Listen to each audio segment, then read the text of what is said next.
कंत्राटी वीज कर्मचाऱ्यांनी घोषणा केली की आम्ही आंदोलन स्थगित केलेलं आहे, नेमकी काय चर्चा झाली, काय सांगणार? कंत्राटी जे कर्मचारी आहेत त्यांचे काही मूलभूत प्रश्न होते, त्याच्यावर आमची चर्चा झालेली आहे। त्यातले त्यांचे काही प्रश्न जे आहेत ते अत्यंत जेन्युइन आहेत की जे निश्चितपणे सोडवले गेले पाहिजेत, ज्याच्यामध्ये विशेषतः इतके वर्ष ते काम करतायत पण त्यांना ज्यावेळेस नियमित भरती निघते त्यावेळी त्यांना अप्लाय करता येत नाही, कारण वयाची अट त्यांच्याकरता शिथिल झालेली नाही। त्यानंतर त्यांना त्या ठिकाणी काही ॲडिशनल मार्क दिले तर त्यांना या स्पर्धेमध्ये टिकता येईल, त्यामुळे त्या संदर्भातले काही विषय आहेत। या व्यतिरिक्त काही त्यांच्या फायनान्शियल डिमांड्स देखील त्या ठिकाणी आहेत।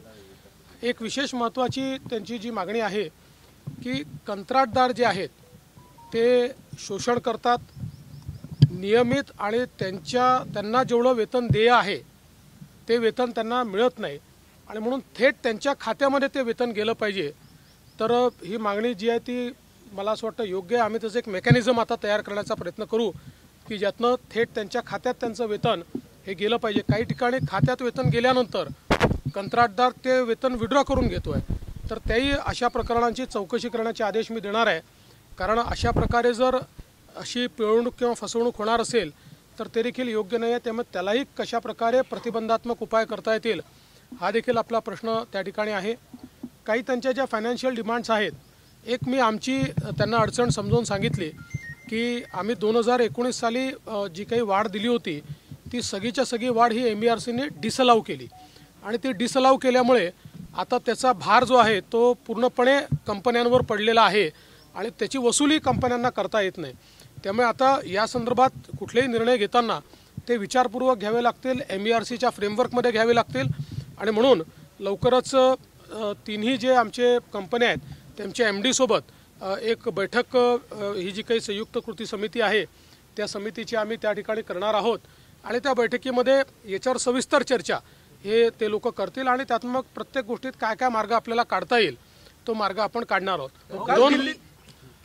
माझं होऊ दे, दिल्लीची घाई करू। दोन गोष्टी यात मला महत्त्वाच्या सांगायच्या आहेत। एक की कंत्राटी कामगार जे आहेत यांच्याबद्दल शासनाचा अप्रोच हा संवेदनशीलतेचा असणार आहे, कारण शेवटी ही आपलीच मुलं आहेत आणि त्यांना देखील बऱ्याच हार्डशिपला पुढे जावं लागतं। त्यामुळे त्यांचे काही इन्शुरन्सचे विषय आहेत, काही त्यांचे मेडिक्लेमचे विषय आहेत। टप्प्याटप्प्यानं या विषयात कसं आपल्याला मार्ग काढता येईल हाही प्रयत्न आम्ही निश्चितपणे त्या ठिकाणी करणार आहोत। त्याचवेळी मी एक गोष्ट मात्र निक्षून सांगितलेली आहे की इनडिसिप्लिन, अनुशासनहीनता ही कुठल्याही परिस्थितीत सहन केली जाणार नाही। कोणी जर हिंसा करत असेल, मारामाऱ्या करत असेल, अडवणूक करत असेल तर मात्र आम्ही ते काही मान्य करणार नाही। त्यामुळे त्यांनी ज्या काही मागण्या असतील त्या न्यायपूर्ण पद्धतीनं, त्या लोकशाही पद्धतीनं मांडल्या पाहिजेत। जरूर त्याचा सकारात्मक विचार आम्ही करू हे देखील निक्षून सांगितलं। दिल्लीत काल बैठक झाली उशिरापर्यंत, काय तोडगा निघाला, काय चर्चा झाली, फॉर्म्युला मिळाला का? दिल्लीतली बैठक ही सकारात्मक झालेली आहे। एकाच बैठकीत सगळे निर्णय होतील अशी परिस्थिती नाही आहे, पण मी हे म्हणू शकतो की 80% आमचं काम हे कालच्या बैठकीत संपलेलं आहे।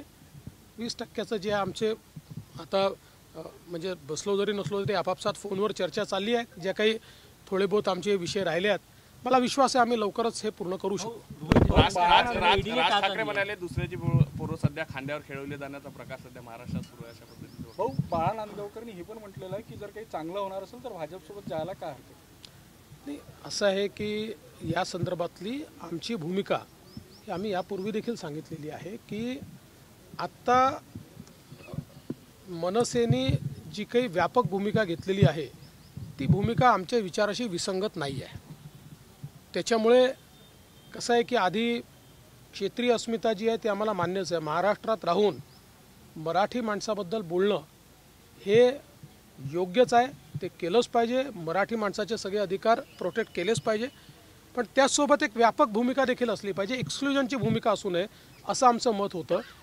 आणि मराठी माणसाच्या हक्कांसोबत आज एक हिंदुत्वाची भूमिका ही त्या ठिकाणी मनसेने घेतली आहे। त्यामुळे त्यांच्या आणि आमच्या भूमिकेत फारसं अंतर राहिलेलं नाही आहे। बाकी मग निवडणुकीत काय करायचं आहे वगैरे याच्यावरनं इन्फरन्सेस काढता येणार नाही. या गोष्टी चर्चेच्या असतात, तपशिलाच्या असतात, त्यामुळे योग्य वेळी योग्य निर्णय होऊ शकतात. मला काय माहिती, माझा काय संबंध आहे? 3 जणांसोबत आता चौथा व्हिडिओ येणार मनसे, तुम्ही जे संकेत देता त्यावरून? नाही, मी कुठलेच संकेत तुम्हाला दिलेला नाही. तुमचे डोके क्लिअर केले आहेत मी.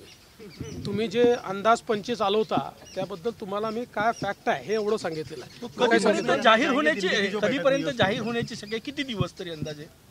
आचारसंहिता लागायच्या आधी व्हायला पाहिजे. प्रकाश आंबेडकरांनी काँग्रेसवरही टीका केली आहे. त्यांनी म्हटलं की काँग्रेसचे नेते सुभारीबाज आहे आणि भाजपवरही टीका केली आहे.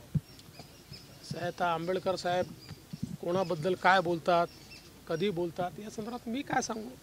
मी एवढंच सांगतो की आमच्या शुभेच्छा आहेत, बस. देखिए, कल जो बैठक हमारी हुई है इसमें बहुत सकारात्मक चर्चा हुई है. मैं ऐसा कह सकता हूँ कि 80% तक सारे मसले हमारे हल हुए हैं. हाँ, 20% अभी बाकी है जिस पर हमारी बातचीत चल रही है, लेकिन मेरा विश्वास है कि वो मसले भी हम हल करेंगे और एक अच्छा अलायंस हम लोग तैयार करेंगे.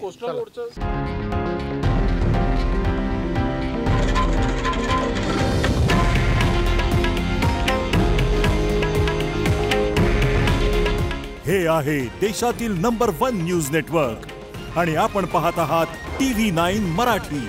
काळजी तुमची, हित महाराष्ट्राचं.